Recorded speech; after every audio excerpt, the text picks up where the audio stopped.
2015 Chevy Tahoe. This is the LT version with the 5.3 liter engine from Kral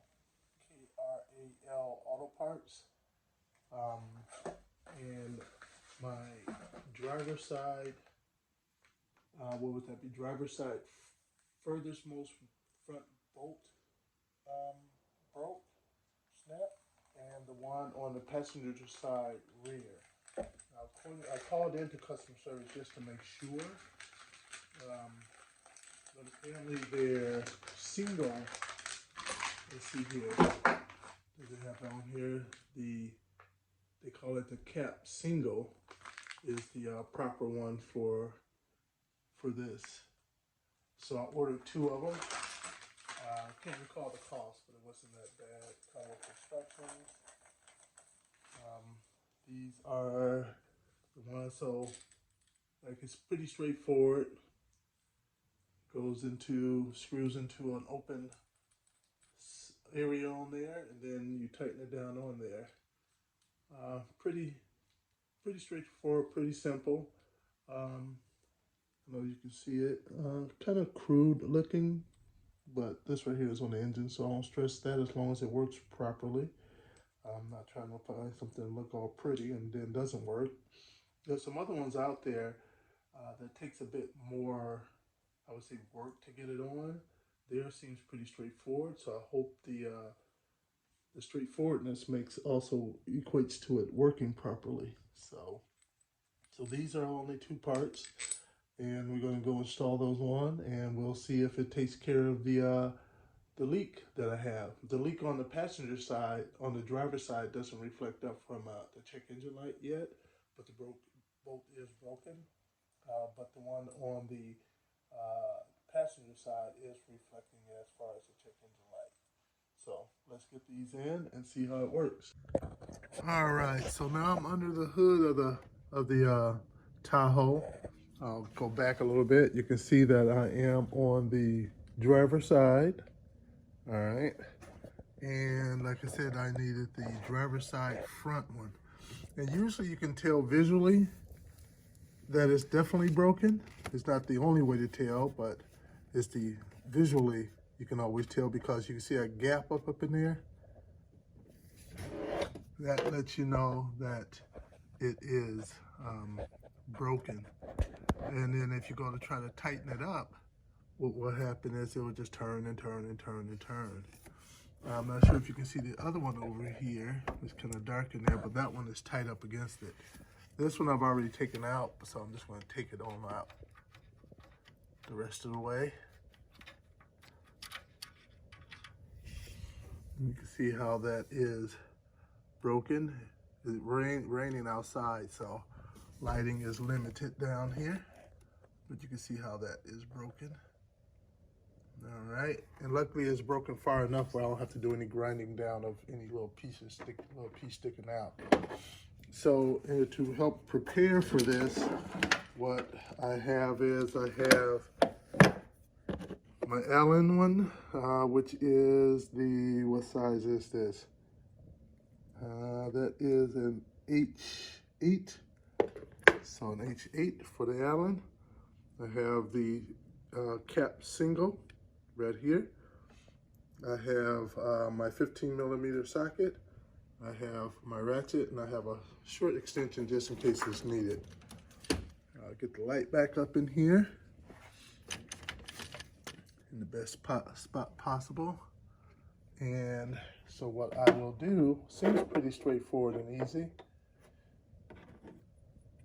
is if you can see, first before I put it on, let me show you what we're gonna need to do here. So if you're able to see there, you see right up above here, that's the hole that the Allen wrench type screw is going to screw into. And then over here where the bolt used to be at is where the other part is going to apply pressure to be able to close up that gap and keep it from leaking. All right. Well, another one of the telltale signs is that you will see black soot around the ports over there. You can see a little bit there, although this side doesn't throw a check engine light, but you can see it's some of the soot coming through. That's another one of the ways to tell as well. So we will take this unit here. As you can see, one side is Allen, it requires an Allen wrench, and the other requires a 15 millimeter. And so we'll take that. Let me get it in the best spot possible for you guys. And I'm doing this one-handed now, okay?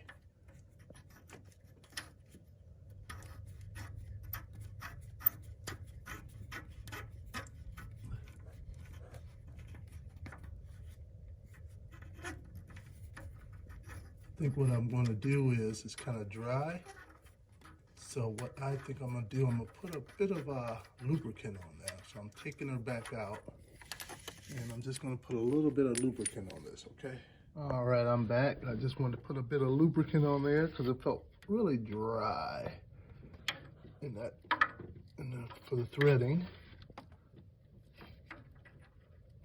So.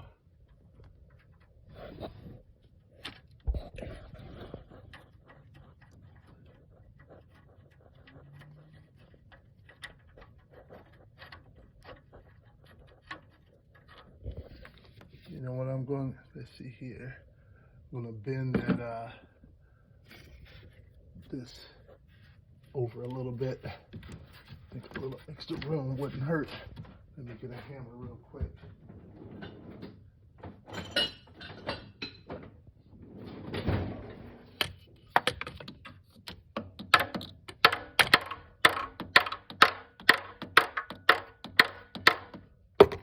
Just to give me a little. That's the heat shield, so it's nothing mechanical. I'm sure most of you guys know that, but for the ones who may not, just wanted to point that out. It's all right. So I'm gonna go back in again. That's better. Just a little bit of extra room helps out. Don't risk screwing it in on an angle. As you can see, it's screwing in real easy, much easier now with the lubricant on there. All right, give you a good idea, shot of what it looks like so far. All right, you can see that. All right.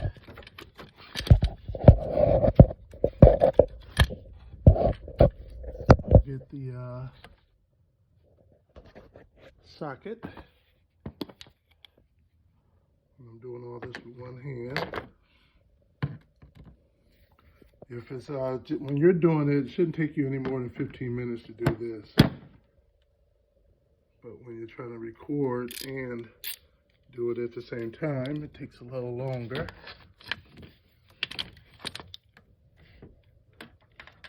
All right, so I'm gonna back. I probably should have did it before I put it in. I'm gonna back the Allen's wrench one out all the way, as you can see. I don't want it touching yet. I want to be able to screw this in as far as I can. And then tighten it down.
nice and tight.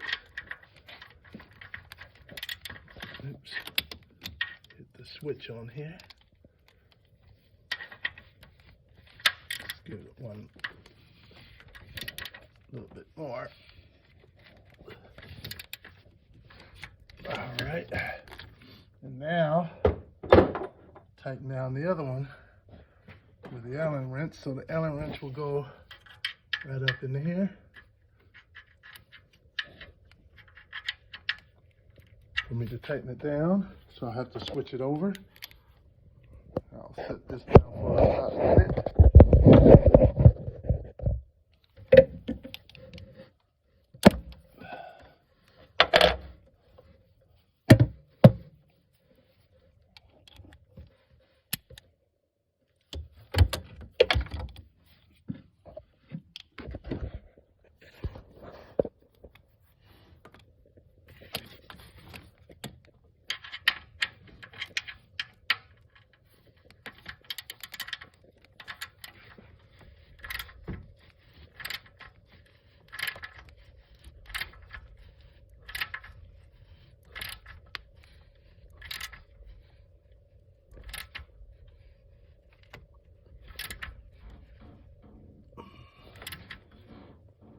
There we go. Nice and tight. All right. Now that was easy. I have to admit that was pretty easy, and I like it too. It feels a lot really sturdy. I feel like it should do what it's supposed to. Now, after running it for a while, you know, driving it around, probably a couple of times, maybe after like 2 or 3 days, and then another time maybe after a week, I'll get in there and retorque those bolts down just to make sure everything is nice and tight. And now I'm gonna do the other side. All right, so now I'm on the passenger side, and it's the rear bolt. See if I can zoom in on that down there. And you may be able to see it back there. Well, without the bolt in there, you can't tell, but it's the end of that right there. Right here, that one there. It would go right where my finger's pointing over to that one. That's to the back one. The bolt was sticking out some. I kept unscrewing it, but it wouldn't come out. But then I just took my flathead, put it between there, and twisted the flathead, and popped right on out. So nice and easy, and enough came out where I don't have to do any grinding down or of anything. So I already have the one for back there, the same one, the cap single. And I put a little grease on the threads. And I back this all the way out because this is the one that applies pressure onto the actual exhaust manifold.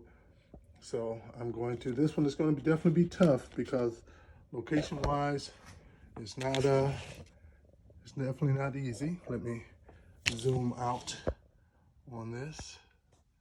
Back to where it was, and let's see what I can do back here. I'm not sure how much you guys will be able to see on here. Let's see here. Let's see here. Just looking, make sure where the bolt hole is at. Stick my finger down there once. I know where the hole is for the exhaust manifold, but the one where the actual, that 15mm bolt goes into, I want to make sure I get eyes on that before starting.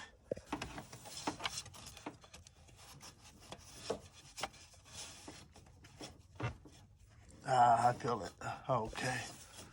I don't think I'll be able to do it with one hand, so you guys are going dark for a moment. All right, so it's not completely on yet, but I want to show you how I got it on. From my take on it, that even if I took the wheel off and took the wheel liner out, that wouldn't have really given me much help. And as you can kind of see, it's kind of on there now. I have to tighten it down. I'm gonna show you how I got it on there, okay? And you guys can let me know when you try it if I'm wrong about the whole wheel liner thing. if that's the best thing. So as you can see, I'm climbing under on the passenger side. I just want to grab a flashlight here. Okay, going under on the passenger side. All right. And I'm gonna show you what it looks like from here. So, all right, as you can see to some degree, this is right here, this pipe right here is for the exhaust pipe. That's the catalytic converter. As you can see, when I originally got that light, I thought it was the catalytic converter. I had them replace. I had this replaced. The old one cut out and the new one won't cut it in. And, but nope. But if you can see, I'm gonna zoom in too. There it is there. And I put it in from that underneath. Tight fit, if you got fat hands, it's not gonna work at all. But I was able to get both of my hands up there. Got one finger on there to hold it steady while I twisted it in with the other. So now I just have to get it in with my wrench. All right. All right, you probably can hear the rain outside.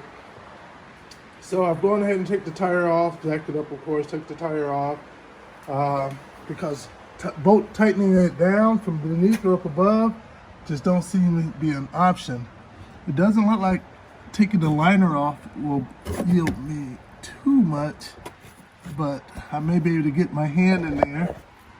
As you can see, right there, that last little part over there, pull back that, probably be easier just to take that, I don't know if it'd be easier, but take that heat shield off completely. I have direct access to it, but it's behind that little part sticking up on the heat shield over there.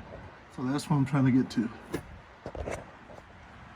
All right, so there was only really 3 bolts holding on the shield. So I removed them. Well, 2 of them came out quite easily.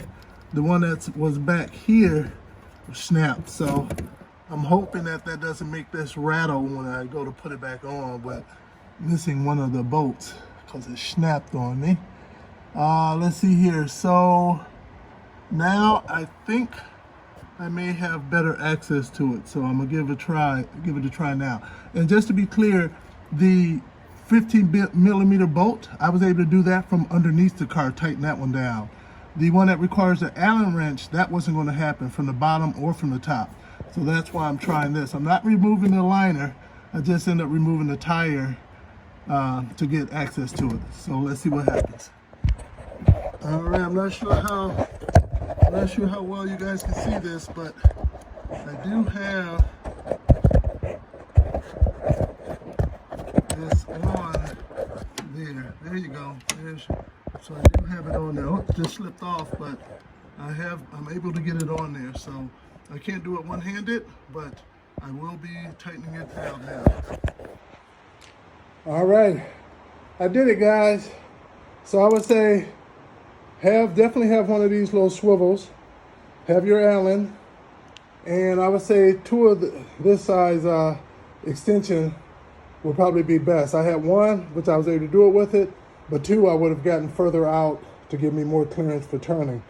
So that would be my suggestion. So I don't know if putting it on would really be easier from this side. It's hard to see that. But you guys can let me know in the comments if you found it easier to take the liner off and put it on from that side.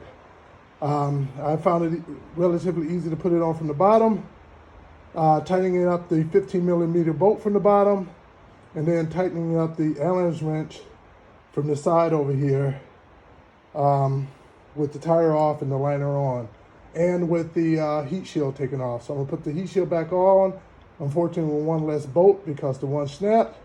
I'm clear the code, and I'll let you know how it goes. If I cleared the code, it will come back within about a day or 2 of driving. So I'll see what happens, and I'll update you guys to let you know how it goes, okay? If you like this, hit the like button. And I have other YouTubes out there for the Tahoe, doing the front differential, fluid, the rear differential fluid, doing the transfer case fluid, changing out the thermostat, and other things. So please hit the subscribe button and check me out on some others. Thanks, guys.